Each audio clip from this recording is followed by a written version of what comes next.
Welcome again to another episode here in Learning with Doc Labs. Today we're going to talk about a very important topic. How are teachers actually rated under the new guidelines for the RPMS PPST for 2023? This is compliant to DepEd Memorandum 008 series of 2023, which provided for the new guidelines as to how teachers should be rated and what is the criteria. Today, we're going to delve down deeper.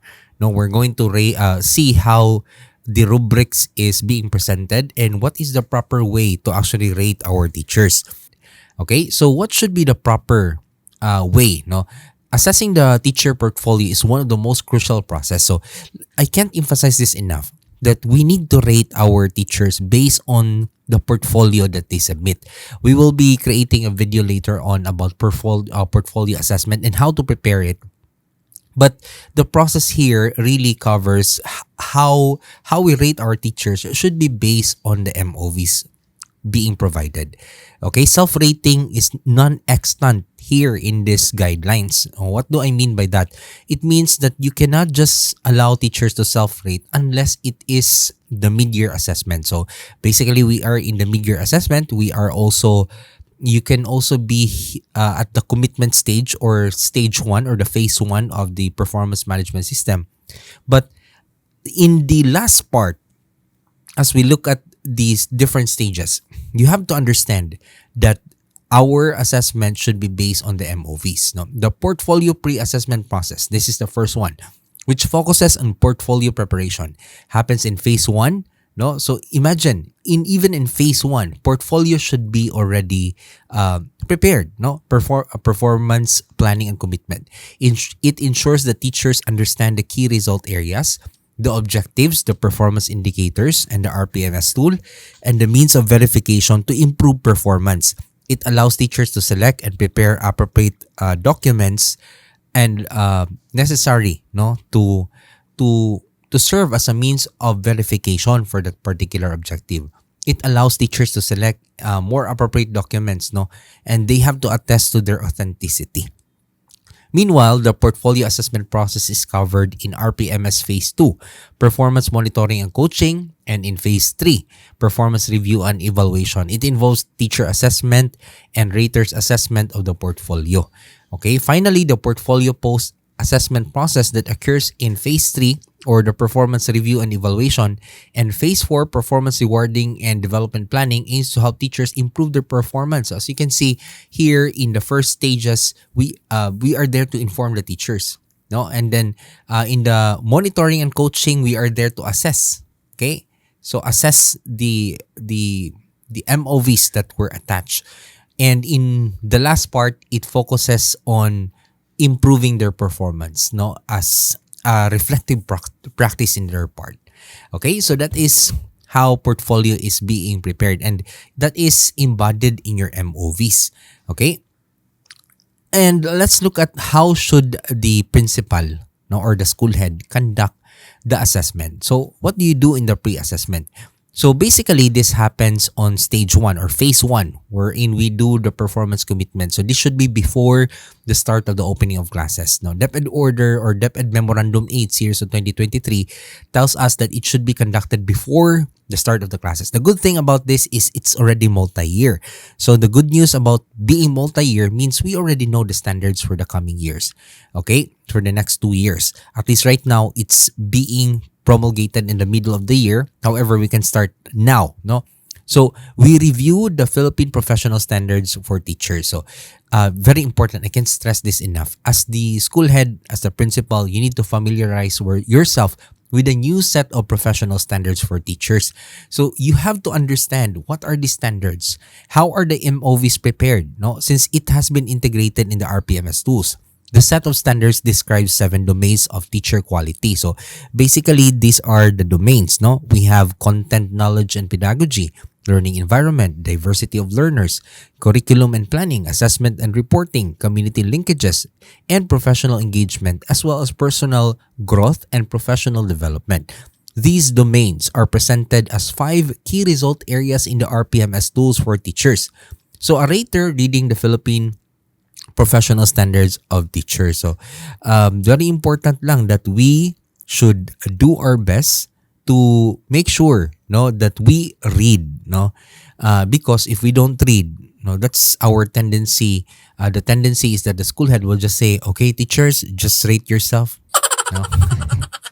So that's where the problem comes in, because we haven't read it, so we let the teachers just do their job and rating themselves now instead of us really doing it. Okay, so this is really the portfolio assessment process. In the pre-assessment, we review, and then hopefully in the NSET you can do that. You can talk about the different standards.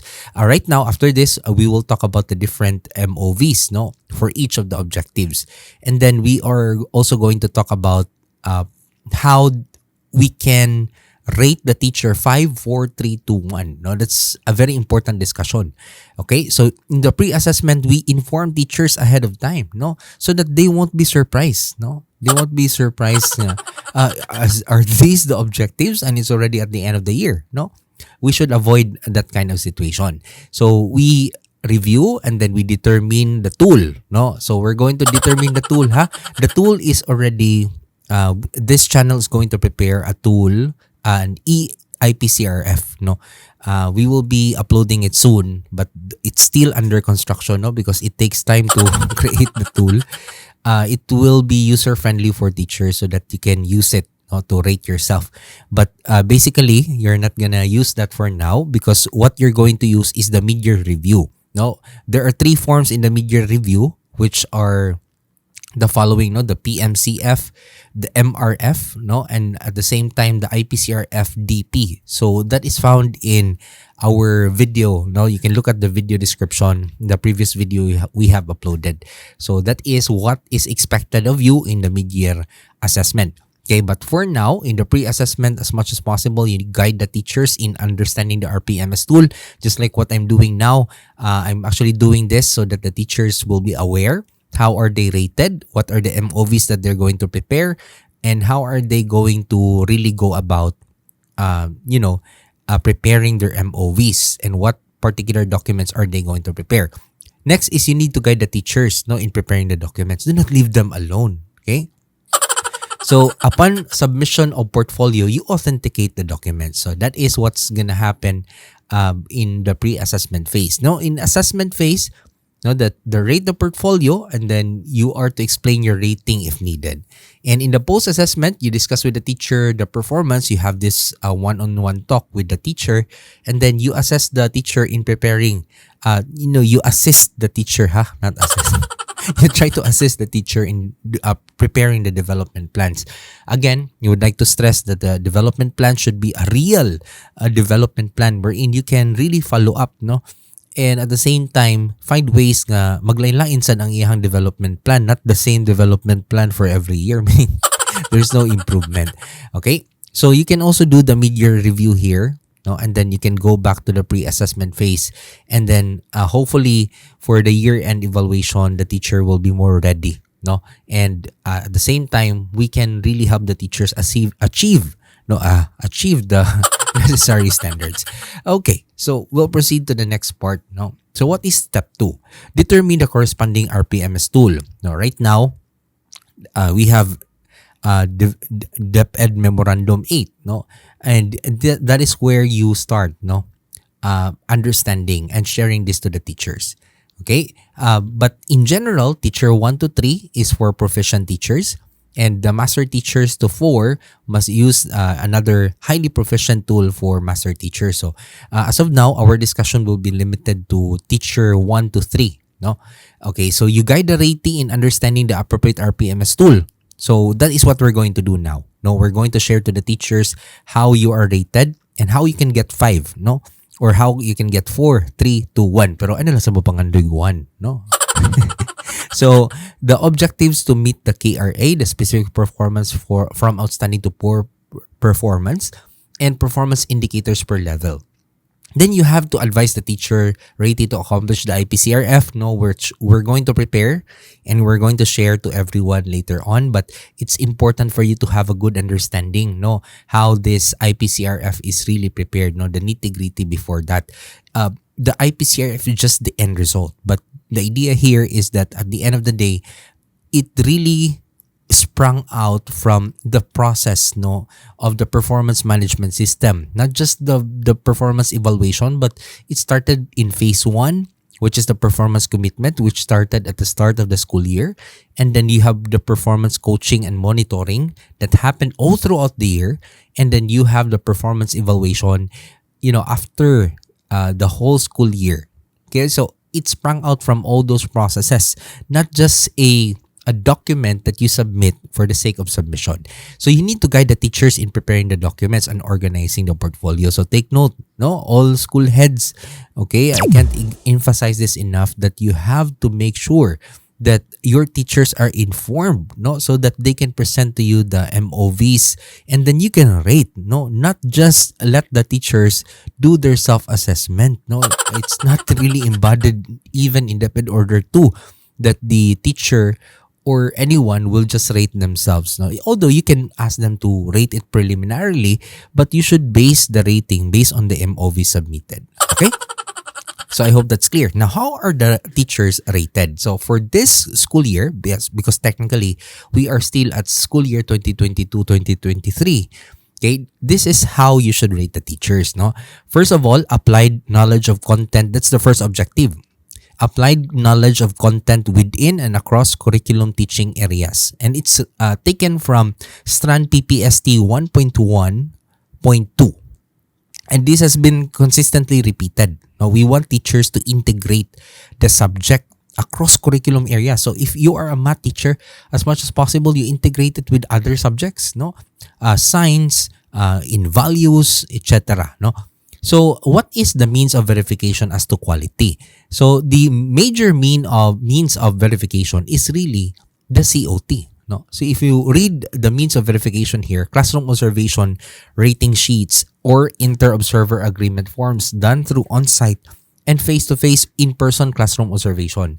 If on-site, face-to-face, in-person classes are not implemented, through observation of synchronous and asynchronous teaching in other modalities. So the same way, but you need to exhaust all means to do the face-to-face first. And this will be followed by synchronous, online, and then asynchronous. If it doesn't work, then you can go ahead and finally do the LAC session.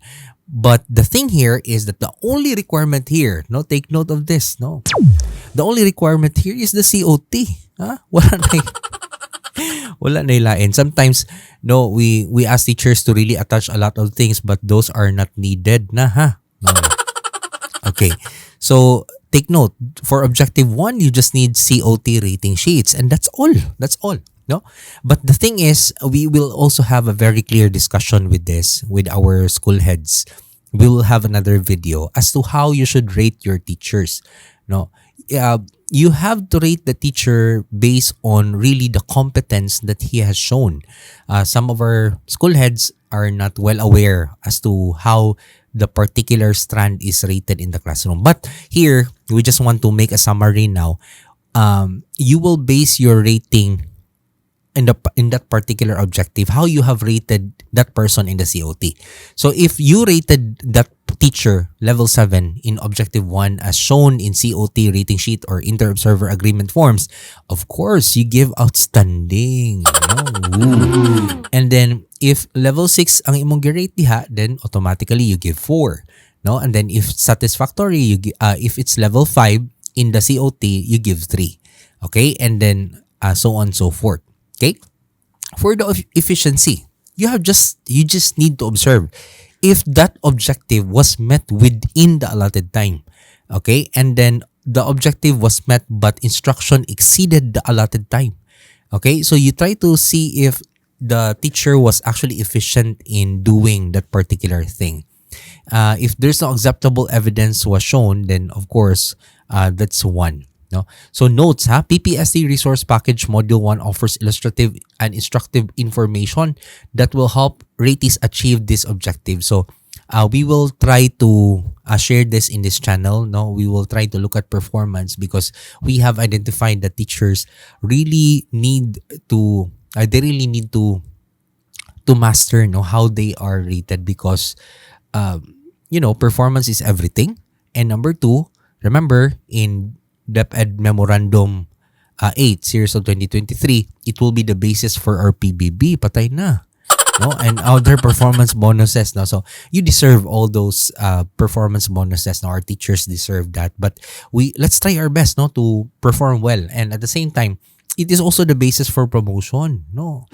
So please make sure that we are compliant to the standards. Imagine if all teachers are very compliant to the standards, then we will be high performing, no. So that is our advocacy in this channel. We want to create lifelong learners. So in computing for the rating for quality, get the corresponding RPMS 5-point rating in each of the COT ratings. So remember, there are 2 COTs, no, for this school year, no, because that is what is required as enunciated in DepEd Memorandum 8 years of 2023. So you calculate the average of the RPMS ratings and find the transmuted RPMS rating, see in the sample computation. So that is how we will try to rate, no, our teachers. So the RPMS rating transmutation table is found there in the screen, no. So if it's 5, it's 4.5.5, no. You have to average. For example, for COT rating 1 and 2, the COT rating is 6 and then the other one is 5. This is an example wherein there were 4, no. In our case for this year, we will only have two COT rating because that is what is required. Okay? If you got 6, of course you got 4. Here it says if you demonstrated 6 in your COT, of course your grade is 4. Okay? And then you try to get the average. Now, this average should be transmuted. So you look at where 3.5 is. So 3.5 is found here, no? It's 4. So that is now your RPMS rating for quality. So that is how you grade yourself, okay? For so-called observation for objective 1 only. Okay, so remember we will upload a video on portfolio preparation. Again, the attachment here is just your COT. Okay, and then as much as possible, the efficiency should be embodied in the observations. Okay, was the objective met within the allotted time? And remember, the objective here is your ability to integrate, no, and apply knowledge of content within and across curriculum teaching areas. Okay, so that is how you're going to do it for objective 1. Now, let's look at objective 2. No? Use a range of teaching strategies that enhance learner achievement in literacy and numeracy skills. So we wanted a learner who can read well and who is well equipped in terms of numeracy skills. Now, how do we observe this? So again, we use classroom observation tool, the COT, and then we also use our so-called same procedure. Okay, same procedure. No, we need to transmute it as necessary. But in our context here, we will only use COT rating 1 and 2. And did you observe that the objective met within the allotted time? The efficiency part here is really how fast the teacher, or not really fast, no, but how efficient is the teacher in utilizing the time of the instruction, wherein he or she was able to meet the objective at that particular time period. Okay, so teachers, when you teach this, as much as possible, try to create a lesson plan wherein all of the necessary objectives are embodied in that particular demonstration. For instance, you have your integration. At the same time, you have strategies that will allow the students to increase higher levels of literacy and numeracy. So you let them, you try to let them write, you let them show their competence in mathematics. So you have a strategy because the objective here is you try to create a strategy, use a range of teaching strategies. So we will have as to how you are rated in this case will be a separate video. We will try to understand how a teacher should be rated. But take note, school heads, you have to be very sensitive as to the rubrics. When are you going to rate that teacher level 7? When are you going to rate that teacher level 6? Because sometimes our tendency is just, oh, very good, lagi to siya. So we'll just rate him level 6 or level 7. No, so there is a meaning. If you rate that person level 7, it means that teacher is really, there's a particular standard that he has achieved. And you have to understand that particular standard. Don't worry, we'll have a discussion on that because this is a very important thing to know as a school head. At the same time, as a teacher, you should know how high performance is embodied as to the PPST. Okay, so we see the same pattern here, no? But we'll try to explain the objective so that the teachers will have an idea as to how you're going to do your instruction. Okay, so that's the technique that I would like to share to you. No, your demonstration should show or embody all the objectives. Here, we try to apply a range of teaching strategies that develop critical and creative thinking. So how do you create critical and creative thinking? Perhaps you allow the students to think. No, you ask mind-boggling questions, or you do some magic in the classroom and try to make them guess how you were able to do that magic. So that's higher order thinking. They have deeper understanding. They have critical analysis. They were able to do critical thinking. No, they don't just easily believe, and they try to reason out. No, so you need to embody this one using using teaching strategies. Okay, in the same way, that is how, as you can see, if you got level 7, you got 5. No, if you got level 6, you got 4. And for efficiency, it's the same thing. Okay? We also see that here in 4, but in objective 4, we manage classroom structure to engage learners individually or in groups in meaningful exploration and discovery. So remember, we need to employ cooperative learning strategies. So that should be embedded in your demonstration. No, you arrange the students in such a way that they'll be able to engage and talk to their classmates. No, but the problem if ang principal doesn't understand the objective and then you allow the students to do this, and the principal will say, "Why is your class very noisy?" So actually, that springs out from a school head or a leader who was not able to really understand the objective. So, school heads, let's try to read clearly the objective so that we will understand what is cooperative learning, and that is embodied in RA 9155 and also 10533, RA 10533, the Kindergarten Act. So, we want instruction to be engaging, not just the teacher talking all the time. No? So, please take note of that. No, and then if you're rated level 7, then 5, okay, the same way. Okay, so I think it's the same criteria that we use here. But the reckoning point here is how the school head really rates you. Because if he rates you level 7 just because he thinks you are good, no, not really based on the criteria embodied by the PPST, that's where the problems come in. No? So you just have very high grades or very low grades, but there's no justice to it. So that's why later on we will upload videos as to when are you going to say that is really the real embodiment of level 7, no, and level 6 talaga, no. Okay, so please watch out for that video, and do not forget to subscribe so that you will be able to be notified, no, if that video will be uploaded. Okay, let's look at number 5. You need to manage learner behavior constructively. So here comes your ability to manage students' behavior. And some of your students might, show behavior that is not appropriate. No, is that a good thing? Okay, yes, no, because it will show your ability to do non-violent discipline. So how are you going to do non-violent discipline? Of course, you have to show that to the observer that you are capable of dealing with that. No, so you try to find ways to set rules ahead of time, no, so that that is actually embodied in your lesson plan already. So you show that this is level 5. This is how you make sure that there is non-violent discipline in your classroom.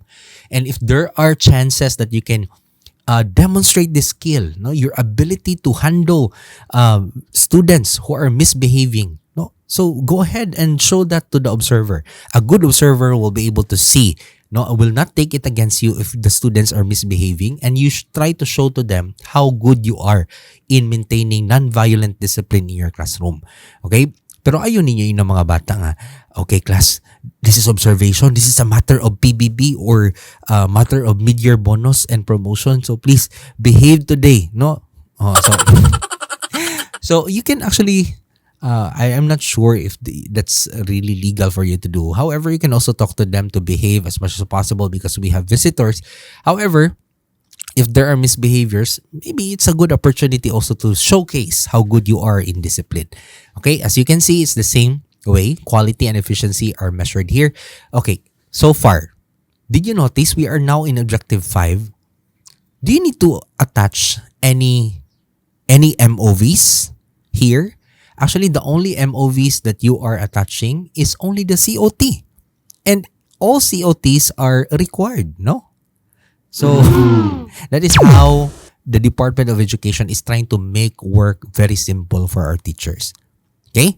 The thing is, it should be embodied in the lesson plan lang.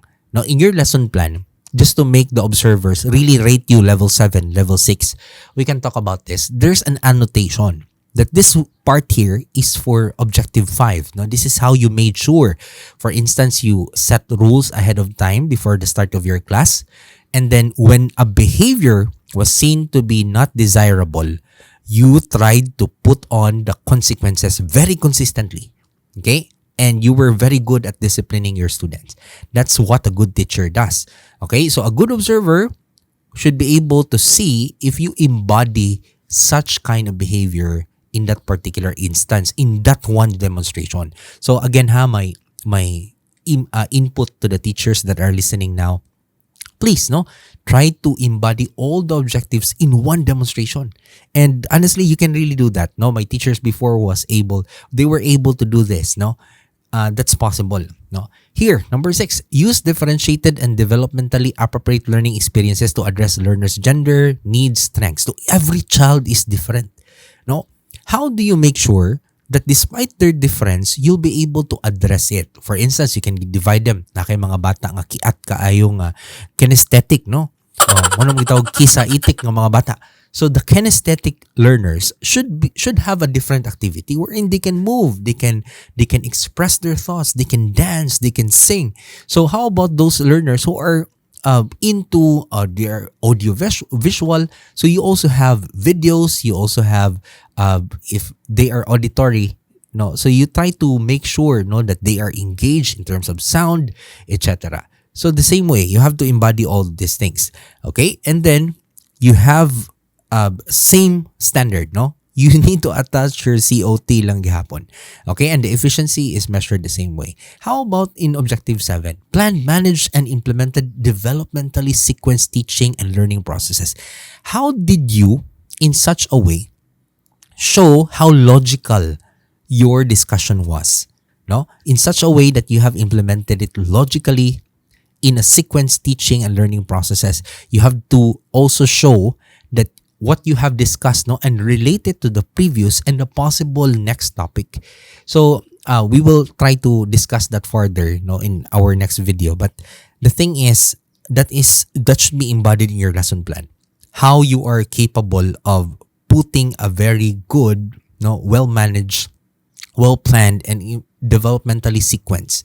Because learners learn things better if your inputs in such a way are developmentally sequenced, Okay, so that's highly technical, but we will discuss about that as we describe the objectives for level 7, 6, 5 later on. But the thing is, we have the same standard here. It's still COT.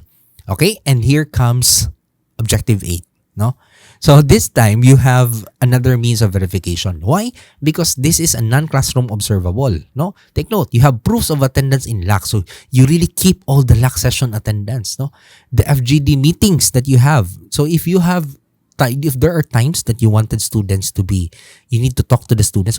Unsa gid yung problema ninyo for this subject, You document it. That's an FGD, And then if you have meetings with other colleagues, then you document it.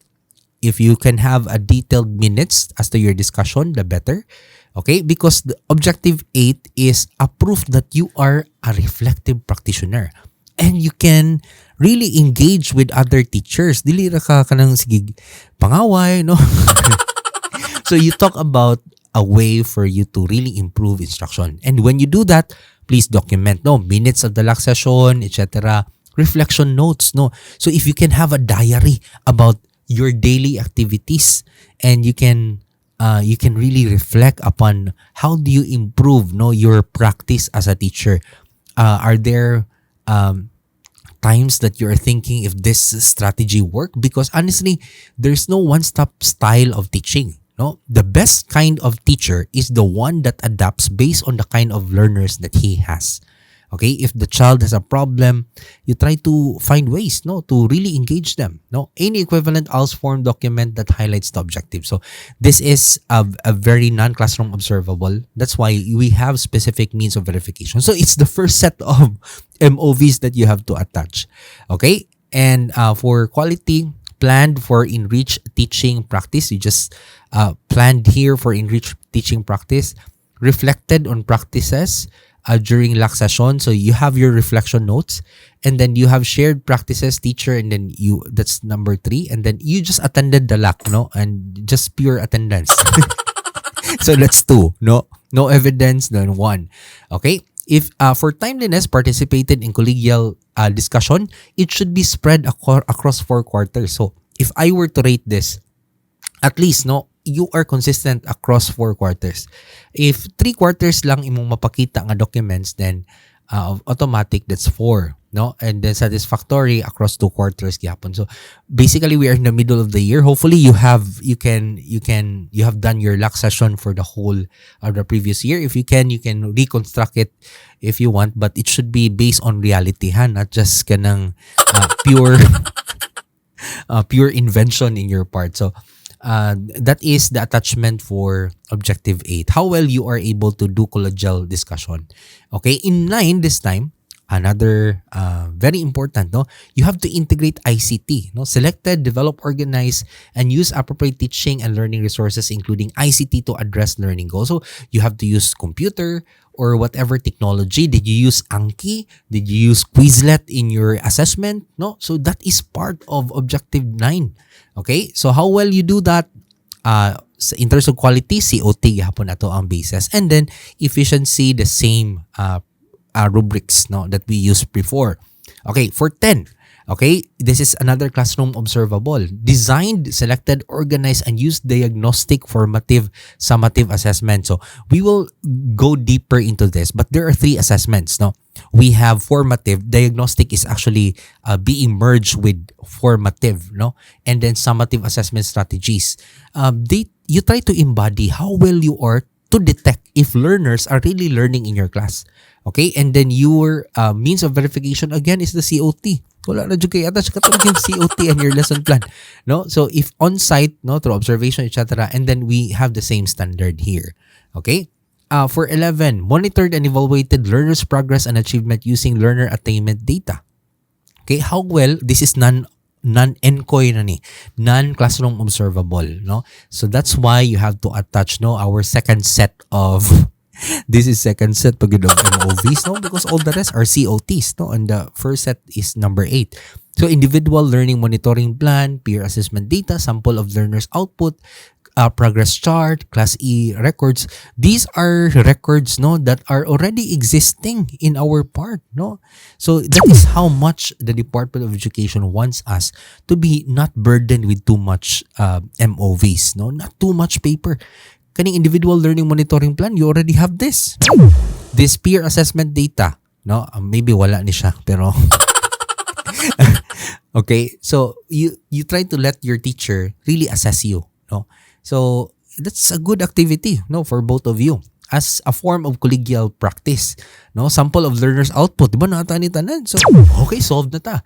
Progress charts and anecdotal records. So kanilang yung teachers, ha, you try to have your journal, because that will be very useful. Every time you have an observation of a student, no, write it in your journal, no. There, wherein if they read your journal, they will cry, no, because of the very touching stories. But honestly, you have really the tendency to touch lives, and this ability to really write journals will really be able, no, to serve as an evidence that you are reflecting, no. There's no other way for us to do that, because we cannot read your mind banggod, no. So we need an evidence to see if you're really reflecting. Okay, so progress charts and Class E records. But to share to you, ha, when you have your journal, I've been doing my journal, you'll be shocked, no, how much it could deload you from the emotional, let's just call it emotional trauma. Because honestly, being a teacher is not easy, no. I completely understand that it's not a joke, no. Being a teacher, being in front of the learners, and then doing and trying to adjust among among different personalities. Some of them came from broken families, families which experience a lot, and you seem to be the person who can absorb all these negative energies. It pays to really do a journal for your reflection, just to deload your emotions. Okay, because I know all our teachers are really struggling with a lot of emotional pains at the same time. So you write down all your reflections on the learner's behavior. Okay, so ay lang apilin niyo diag love life na sad nga not related to your teaching, no. However, if it's something that really affects your teaching, you can write there, you are really in pain because you don't have any Valentine's date. So you can write it there, that somehow you need to really survive until February 14. Anyway, after February 14, wala na may problema, wala na yung Valentine's Day, so no more social pressure, So you have here progress charts, anecdotal records. Class E, we already have this. Class records, lesson plans, frequency of errors, any equivalent else form document. Okay, so the thing here is majority of it is already existing, and you just have to really attach it. Okay, so this school heads, this is the beauty of really teaching our teachers to prepare this ahead of time. Kay kung we don't inform them, ilan na ning malabay, ang ilang mga important nga mga documents. Okay, so for example, the journal, the diary, so please, inform them ahead of time. That's the essence of really conducting phase 1 and phase 2. Okay, so in outstanding, involve learners in monitoring, so they should be involved in 5, and then 4, monitored and evaluated learner progress lang, okay, from an individual learner. For 3, monitored and evaluated learner progress and achievement on class attainment data, okay, and then monitored and evaluated learner progress achievement based on existing grade, level, or learning area report. Okay, if you haven't submitted anything, then 1. Okay, so MOV based for KRA 4 Objective 11. Okay? For 12, communicated promptly and clearly to the learner's needs, progress, and achievement to key stakeholders, including parents and guardians. So we usually do this. And all the means of verification are found here. And then 5, if sustained engagement. You really have that sustainable engagement. 4, if communicated promptly, clearly using various tools. So you have to document your communication with the parents, in our school before, we have a index card system wherein we allow our teachers to really document the interaction they have with their parents. That's a good thing. And then communicate properly using only 1 strategy. Communicated, that's 3. And then 2, communicated with learners lang, but not regularly.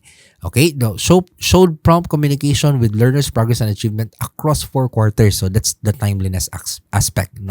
And this is how you're rated. This is NQESH, or the non-classroom observable indicator. Okay? But that relates to really communicating the progress of the learners.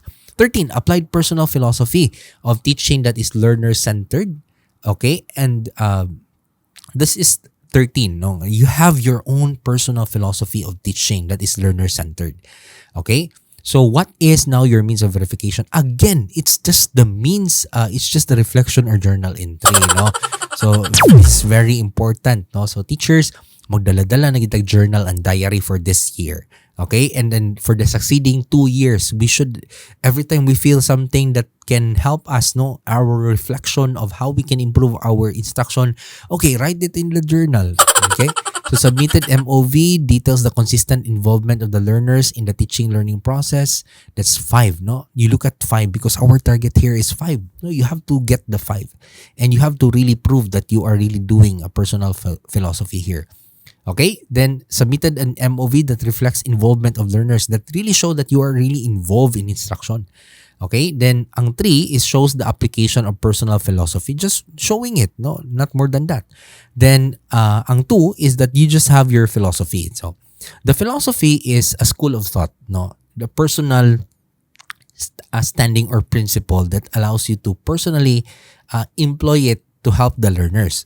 Okay, so we will have a detailed discussion on that, as to what philosophy is later on. But literally, it's love for wisdom. What is the wisdom that you employ in order to deal with the learners? Okay?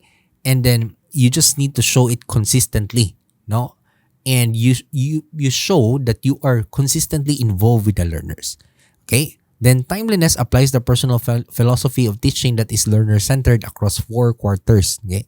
So you are really consistent all throughout. Okay? So for 14, you set professional development goals based on the Philippine professional standards. So I can't stress this enough. 14 is very important. Okay? Why? Because if you look at it, if you remember our previous video, we are now trying to tell our teachers to fill up the IPCRFDP or the development plan in the mid-year. And then right now, we are also asking our teachers, so ideally, you look at the previous video, the mid-year review form. So if you haven't filled this up, no, if you fail to watch the previous video, then you'll not be able to attach any means of verification here. Okay, so you just have to fill up all the forms that we have shared, no, and then you can have a certification from the ICT coordinator or the school head that you have really done all these things, okay, and you really conducted professional development. You really set professional goals ahead of time. Ahead of time, take note. Is that something you do in the performance evaluation? Huh? Okay, so this is the beauty of Objective 14. If you want to do Objective 14 and to get 5 in Objective 14, just watch our video as to how you need to conduct your mid-year review. But what I'm doing now is actually phase 1, no, wherein you try to show to the teachers how they will be able to, what is expected of them, and how they will be able to get the outstanding rate or the very satisfactory rate, but try to set your goals on the 5, no, the outstanding. Okay? But in outstanding, Manggod, the definition of outstanding is that you are an embodiment of excellence in terms of performance. Okay? So that is a very important conception here, or concept. No, you have to understand that outstanding should be a good example to other division offices and other schools wherein other people look up to you. No, very satisfactory means you expected. No, you went beyond what is expected of a teacher. Satisfactory is you just did what is expected of you. No, so that's 3. No, and then unsatisfactory is you went below. No, short of the normal or what is expected of you. And poor is really nothing. No, most of it is no acceptable evidence. Okay. So lastly, no, perform various related works, activities that contribute to the teaching learning process. So just really try to achieve all the means of verification here. If you are you are involved in a committee, involvement of a module learning material, you were a writer, you were a validator, involvement as a resource speaker, book or journal authorship, co-authorship, advisorship, you have participation in demonstration teaching, participation as research presenter, mentoring, conducted others. No, you can specify with annotation as to how it contributed to the teaching learning process, and it should not be within the bounds of Objective 1 to 14. Okay? And then take note, it's graded based on quality, efficiency, and timeliness. Okay? And basically, the difference between 5, 4, 3, 2, 1 as to the performance indicator is more or less similar to the previous one. Okay? So in summary, we have a summary here of your MOVs for each of the objective. Okay. Most of all, Objective 1 to 7 are classroom observable. Okay? So, ang A triggered is the first one, which is non-classroom observable. So, just attach proof of attendance, minutes, reflection, notes. Okay? And then 9 and 10, again, classroom observable na sad sila. Okay? So, 1 to 7, 9 and 10. And then in Objective 11, you need to prepare the following MOVs, no? So, it's already enumerated there. Just, try to accomplish all of them. Okay? So, take note lang for Objective 11 is any one of the following, no? So, the number of MOVs is actually really 1. Okay? But the thing is, you have to really exhaust all means, no? To satisfy the particular standard, no? If it's only 1 and it's enough embodiment of the standard of what your rater is looking, then you can do that. Okay? So at least it's it's an embodiment of that particular standard. Okay? Ako personally, if it represents whatever it is, even if it's just one MOV, it's a trophy, it's something that really embodies the standard, then you don't need to attach anymore, any more additional documents. Okay? So this summary is going to help you understand what particular MOVs you're going to attach. Okay, so basically, in general, all of these MOVs are very achievable. The design here is very much simplified for our teachers. Most of the MOVs are already existing. We just have to put them together and prepare a good IPCRF and portfolio at the same time at the end of the year. Okay, remember, we are in the mid-year now. Hopefully, you can just put together the existing MOVs that you have. Hopefully, our school heads are now starting to talk to their teachers as to what is expected of them. Okay, and hopefully, school heads are already reading carefully the PPST standards and trying to understand how to properly rate our teachers as to these different standards. If you learned something from our discussion, do not forget to subscribe and to like our video, and also to comment. If you need the EIPCRF later on, please do comment, so that I will be more inspired to actually prepare the document. It takes a lot of time and effort for the team to do this, but we are doing this as an advocacy, and at the same time to help us touch the lives of more people and to help more teachers with our inputs. Don't forget to share this video in your Facebook, in YouTube, and in other social media platforms. Okay, so here in this channel, we are having this advocacy of trying to help teachers become lifelong learners. That is our intention. Okay, in our hearts, we believe that improvement and being better is the key to fulfilling life, so that we'll be able to really be true to our goal, as people who can touch the lives of the next generation. Okay, honestly, there is so much to do, to help our learners and to help our teachers. Please help us do and maintain this advocacy. Okay, and again, we would like to thank you for being part of this channel and for your overwhelming support. You have our prayers, and may God grant you with deeper wisdom as teachers of the next generation of this country. Thank you, and I'll see you in the next video. Bye-bye.